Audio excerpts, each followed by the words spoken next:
Hello there. Welcome back to the channel, or welcome for the first time. Thanks for coming and being with me, Davis, here on the channel. If you've been liking the videos, go ahead and smash that like button. If you're waiting for another video in a series or any videos at all, just go ahead and hit the subscribe button. All right, so I've been considering a lot on the commandment the Lord has given us to gather together often, and on how he has said that wherever there are two or more, basically wherever we gather together in Christ's name, he will be there also. So I've been thinking about this, and one of the ways that we do this, one of the ways we fulfill this commandment to gather together often, is by going to church. Now, I will be upfront with you, perfectly honest. I don't really like church. I don't. There's so many other places I would rather be, things I'd rather be doing, even if that's simply sitting at my home watching a movie. I can definitely say that probably about 50% of the time that I'm at church, I am just thinking about how I am not enjoying it, it's not enjoyable. Just don't like being there. And that really started to get me to think, because I didn't stop attending church. I still keep going. But it got me to think about that there are challenges. There's reasons that lots of people don't go to church. There's challenges. And one of those challenges are basically what I just mentioned. You really don't enjoy being there. You would rather be somewhere else doing something else. You don't want to give an hour or 2 hours, 3 hours, whatever it is, to church every Sunday. That's a hassle. You could be doing so many other things. So that's one challenge, is maybe you simply don't enjoy being at church. Let me tell you about something that happened to me quite a while ago. It was a lesson my brother taught me that was a little harsh, but I'm actually quite grateful for. So, as I said, never been a huge fan. Like, I don't super enjoy church. But when I was younger, whenever church would come around, I would be sick. Yep, every time. I was always sick. So one of these times, I'm down in my basement laying on the couch, and my brother comes down and says, "Hey, what are you doing? We're going to church. It's time for church." And I tell him, "No, I'm sick." He doesn't believe me for a second, because I always do this. And we start arguing. He's just telling me, "Get up, we're going to church. Get up, get up, get up." I'm like, "No, I'm sick. I'm sick." And we're just kind of arguing back and forth for a minute.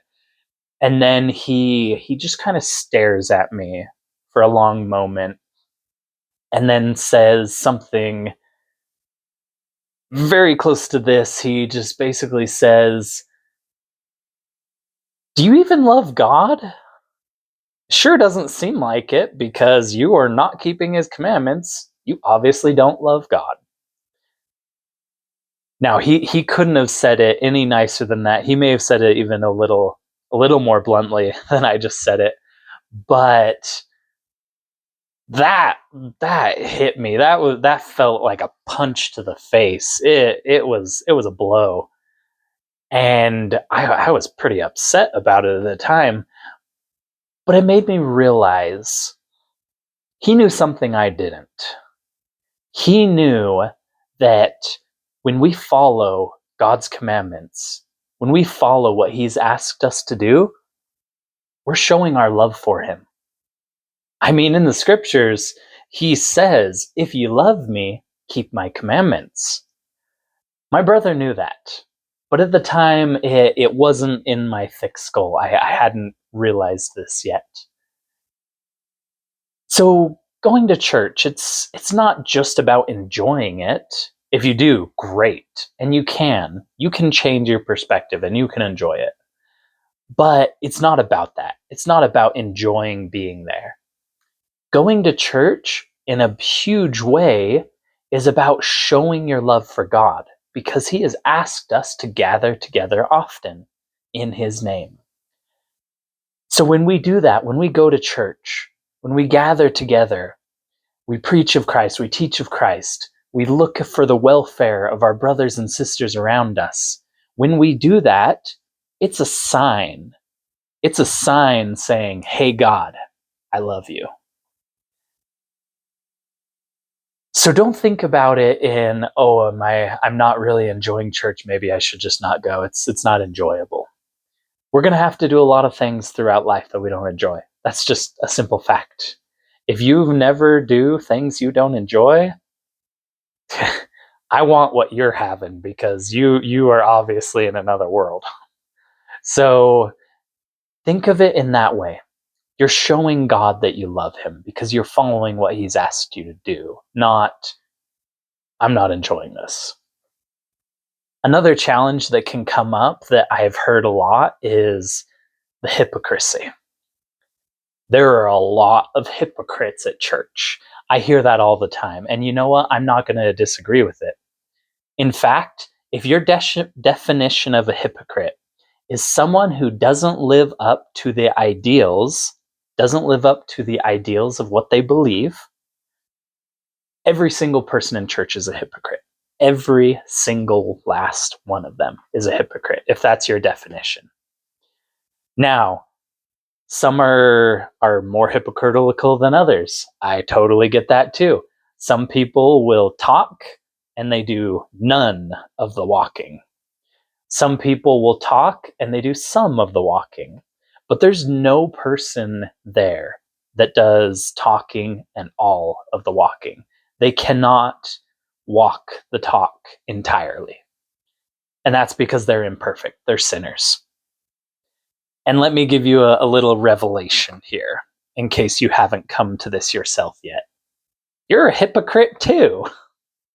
I mean, honestly, you really think you're living up to all your ideals, whether that be in the gospel or things outside of the gospel? You honestly believe you're living all of your ideals fully, completely? If you do, I would push back and say, stop kidding yourself. You're a hypocrite too. You're just as much a hypocrite as I am. Church isn't about having perfect people there. Church is for the imperfect. It's for the people who are sick, for the sinners, for the people who are hypocrites. That's where you should be. That's where they should be. All of us have a place there. We do. And I know that some people, it's not just, I don't enjoy being with other sinners like myself, because you are a sinner, so am I. But maybe there's some fear there. Maybe you're thinking, if I'm around all these people who are so hypocritical, these people who claim to be followers of Jesus Christ, and they are living their beliefs so poorly, that's going to make me question whether the gospel is actually true. That's going to make me question if God is actually worth following, because look at his followers. Look at all these people who claim to follow him. They're not always the best people.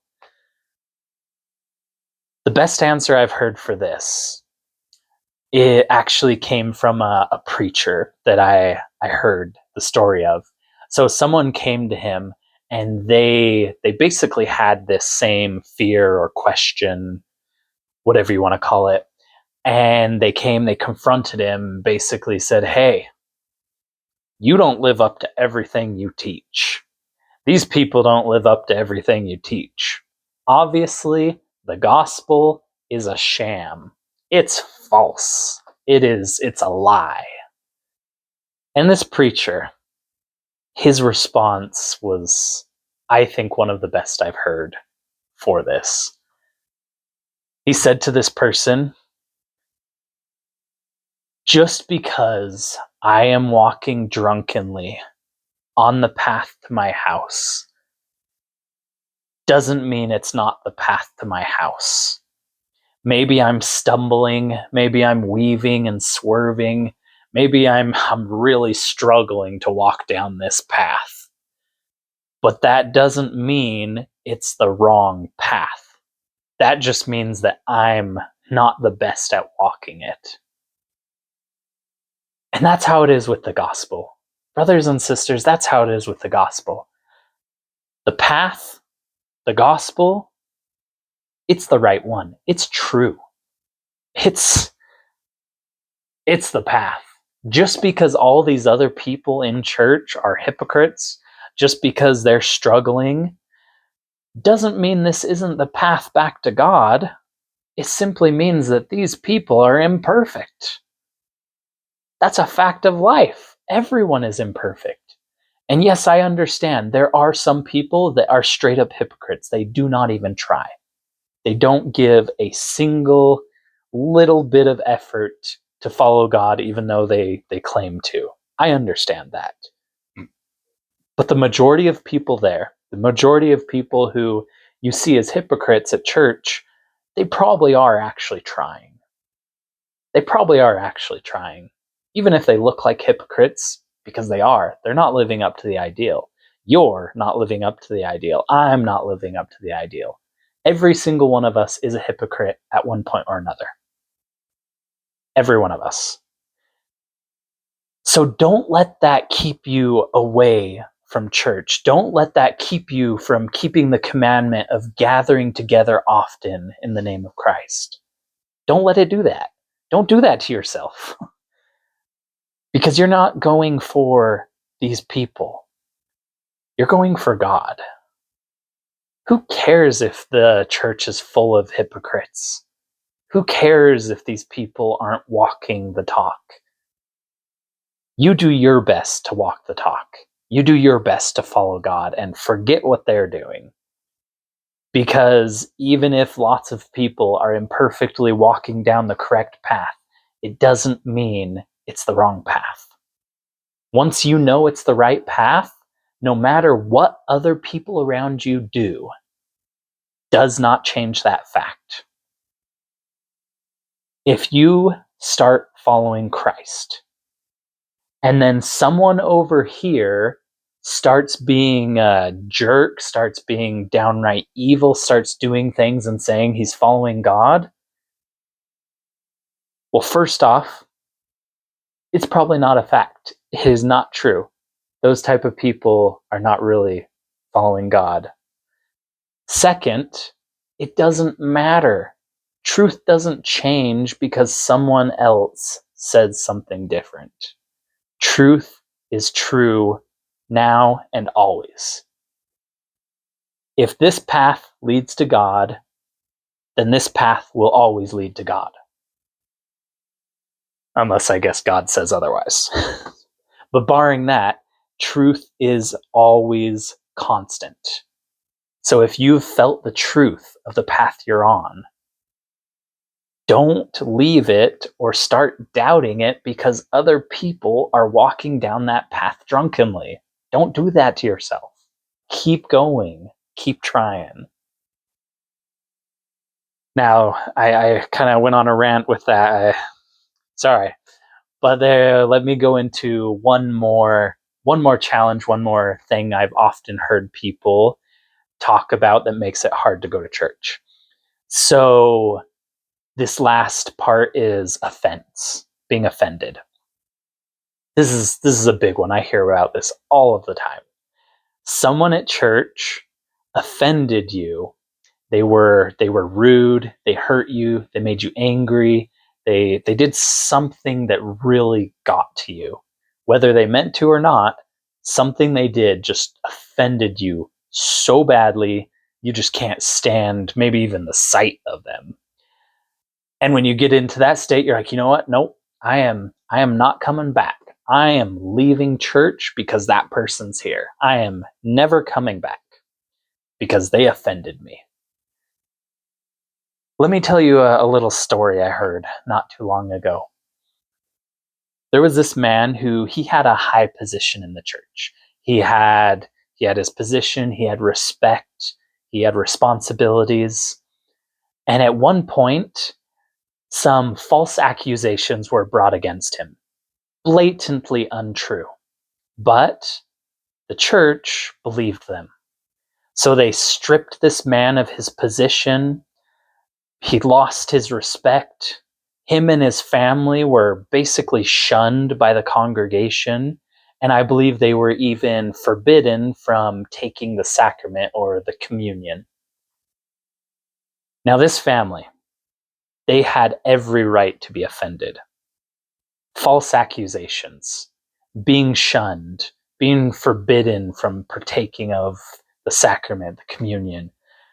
Those are all some pretty serious things that they had a good case. Their case was pretty strong to be offended. And the wife asked her husband, "What now? Do we leave?" And he didn't answer right away. He took a bit of time.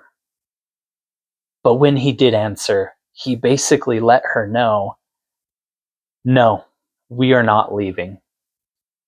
We're not leaving because we are not coming for these people. We are not coming for these people. We are coming for God. We are coming for God. He has commanded that we gather together often in His name, and we are going to do that." So they kept coming despite how good of a reason they had to be offended. They kept coming. And there was a happy ending to that story. All those false charges, they were debunked. They were taken care of, and these people were apologized to. It was a good ending. But despite all that, before that happened, they made the decision to stay, to continue to go to church, to continue to follow God, even though all these other people were offending them, or at least they were doing things that could offend them. Don't let someone else keep you from following God. Don't let them do that. If there are people at church who are offending you, who cares? Honestly, who cares? It doesn't matter if these people are offending you because you're not going for these people. You are not going to church for Jill or for Ben. You're not going for Bill or for Delilah. You're not going for any of these people at church. Yes, your presence there could potentially change someone's life. You could really help these people. But that is not why you're going. You're going for God. You're going to show Him that you love Him. You're going to show Him that you're willing to do as He's asked, to gather together often in His name. You're going for God, not for these people who might be offending you. And that also brings up another point, which might offend some people, ironically. Taking offense is a choice. It's your choice to be offended or not. That is a fact. You may not like it. You may not like that fact. You may even get mad at me right here for saying it, but taking offense is your choice. It's not these other people's choice. It's your choice. It's my choice. We decide whether we're offended or not. And I know that because we also decide whether to forgive someone or not. Yes, we may have an initial anger or be upset or these things, but just as quickly, we can choose to let it go. It really is our choice to be offended or not. And that's a hard thing to realize, because if you look at the world right now, everyone is all about this acceptance, about this don't say anything that could potentially offend someone. All of this, that's crap. No one else can offend you. You are the only one that can choose whether you're offended or not. Regardless of what other people do, you're the one who chooses whether you're offended or not. But put that aside. Let's say you are offended. let's say someone has very wrongly done something against you, and that makes you afraid to be in church, makes you not want to be there. Just remember, you're not going for those people. You're going for God. And God will often ask those who follow him to do difficult things. God isn't a teddy bear Jesus, as you may have heard before. He's not all about the warm and fuzzies. He's going to require a lot of you. He's going to require a lot of you. He's going to require you to do some things that you don't want to do. He's going to require you to go through some things that are difficult, to really put a lot of effort in him. You cannot be a true follower of Christ if you're passive. You simply cannot. It's all about doing what he's asked us to do. That's what sin is. It's going against his will. And he wants us to follow him. So if we're doing nothing, we're sinning. If we're doing nothing, we're sinning. If we are, in this case, not gathering together in his name, which, like I said, church is a huge way that we do that, then we're sinning. We're going against his commandments. So if you really love God, if you really, really love him, follow his commandments. Show him that you love him. Raise up that sign. Hey, God, I love you. I'm going to do what you said. And you said, follow my commandments. If you love me, keep my commandments. So I'm sure there are other reasons, other challenges that you might have with gathering together often, as the Lord has asked us to do. You may have 101 reasons to not be in church or gathering together with other Christians, other saints. But just remember, it's not about all the reasons you shouldn't. That's not what you should be focused on. You shouldn't be focused on, oh, I don't go because of this person. I don't go because it's hard. I don't go because of pain. I don't go because of... Don't focus on all the reasons you don't go. Start focusing on why you should want to go. The Lord has commanded it. And when we follow his commands, we're showing that we love him. And that's why we should do it. To show God that we love him. All right, thank you. Thank you for being here, for being here on this channel with me. And until next time, go out there and do some good.